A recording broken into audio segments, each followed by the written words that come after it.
யாத்திராகமம் 26ஆம் அதிகாரம். மேலும் திரித்த மெல்லிய பஞ்சு நூலினாலும் இளநீல நூலினாலும் இரத்தாம்பர நூலினாலும் சிவப்பு நூலினாலும் நெய்யப்பட்ட 10 மூடுதிரைகளால் வாசஸ்தலத்தை உண்டு பண்ணுவாயாக.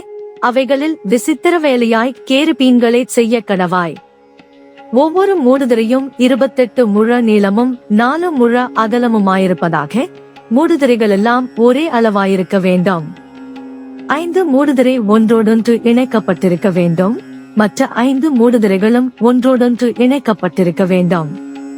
இணைக்கப்பட்ட ஒரு மூடுதிரையின் கடையோரத்தில் இளநீல நூலால் காதுகளை உண்டு பண்ணோ. இணைக்கப்பட்ட மற்ற மூடுதிரையின் கடையோரத்திலும் அப்படியே செய்வாயாக.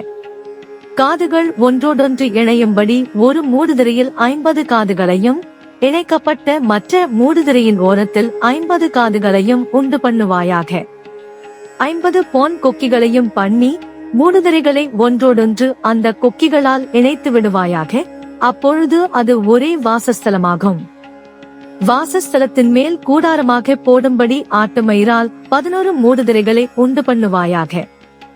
ஒவ்வொரு மூடுதிரை 30 முழ நீளமும் 4 முழ அகலமுமாய் இருக்க வேண்டும். 11 மூடுதிரைகளும் ஒரே அளவாயிருக்க வேண்டும்.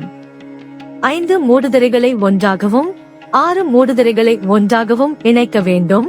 6ஆம் மூடுதிரையை கூடாரத்தின் முகப்பிற்கு முன்னே மடித்து போடுவாயாக. இணைக்கப்பட்ட ஒரு மூடுதிரையின் கடை ஓரத்தில் 50 காதுகளையும் இணைக்கப்பட்ட மற்ற மூடுதிரையின் ஓரத்தில் 50 காதுகளையும் உண்டு பண்ணி 50 வெண்கல கொக்கிகளை செய்து கொக்கிகளை காதுகளில் மாட்டி ஒரே கூடாரமாகும்படி அதை இணைத்து விடுவாயாக. கூடாரத்தின் மூடுதிரைகளில் மிச்சமான பாதி மூடுதிரை வாசஸ்தலத்தின் பின்புறத்தில் தொங்க வேண்டும். கூடாரத்தினுடைய மூடுதிரைகளின் நீளத்திலே மீதியானதில் இந்த புறத்தில் ஒரு முழமும் அந்த புறத்தில் ஒரு முழமும் வாசஸ்தலத்தை மூடும்படி அதன் பக்கங்களிலே தொங்க வேண்டும். சிவப்பு தீர்ந்த ஆட்டுக்கடா தோலினால் கூடாரத்திற்கு ஒரு மூடியையும் அதன் மேல் தகசு தோலால் ஒரு மூடியையும் உண்டு பண்ணுவாயாக. வாசஸ்தலத்துக்கு நிமிர்ந்து நிற்கும் பலகைகளையும் சீத்து மரத்தால் உண்டு பண்ணுவாயாக. ஒவ்வொரு பலகையும் 10 முழ நீளமும் 1.5 முழ அகலமுமாய் இருக்க வேண்டும். ஒவ்வொரு பலகைக்கும் ஒன்றோடொன்று ஒத்து இசைந்திருக்கும் 2 கழுந்துகள் இருக்க வேண்டும். வாசஸ்தலத்தின் பலகைகளுக்கெல்லாம் இப்படியே செய்வாயாக. வாசஸ்தலத்துக்காக செய்யப்படுகிற பலகைகளில் 20 பலகை தெற்கே தென்திசைக்கு எதிராக நிற்க கடவது. அந்த 20 பலகைகளின் கீழே வைக்கும் 40 வெள்ளி பாதங்களை உண்டு பண்ணுவாயாக. ஒரு பலகையின் கீழ் அதன் 2 கழுந்துகளுக்கும் 2 பாதங்களும் மற்ற பலகையின் கீழ் அதன் 2 கழுந்துகளுக்கும் 2 பாதங்களும் இருக்க வேண்டும். வாசஸ்தலத்தின் மறுபக்கமாகிய வடபுறத்திலும் 20 பலகைகளையும் அவைகளின் கீழ் 40 வெள்ளி பாதங்களையும் உண்டு பண்ணுவாயாக. ஒரு பலகையின் கீழ் 2 பாதங்களும் மற்ற பலகையின் கீழ் 2 பாதங்களும் இருக்க வேண்டும். வாசஸ்தலத்தின் மேற்புறத்திற்கு 6 பலகைகளையும் வாசஸ்தலத்தின் இருபக்கத்திலும் உள்ள மூலைகளுக்கு 2 பலகைகளையும் உண்டு பண்ணுவாயாக. அவைகள் கீழே இசைக்கப்பட்டிருக்க வேண்டும். மேலேயும் ஒரு வளையத்தினால் இசைக்கப்பட்டிருக்க வேண்டும். 2 மூலைகளுக்கும் அப்படியே இருக்க வேண்டும். அவைகள் 2 மூலைகளுக்காகும். அந்தபடி 8 பலகைகள் இருக்க வேண்டும்.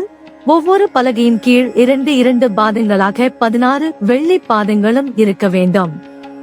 சீத்து மரத்தால் வாசஸ்தலத்தின் ஒரு பக்கத்து பலகைகளுக்கு 5 தாழ்பால்களையும் வாசஸ்தலத்தின் மறுபக்கத்து பலகைகளுக்கு 5 தாழ்பால்களையும் வாசஸ்தலத்தின் மேற்புறமான பின்பக்கத்து பலகைகளுக்கு 5 தாழ்பால்களையும் பண்ணுவாயாக.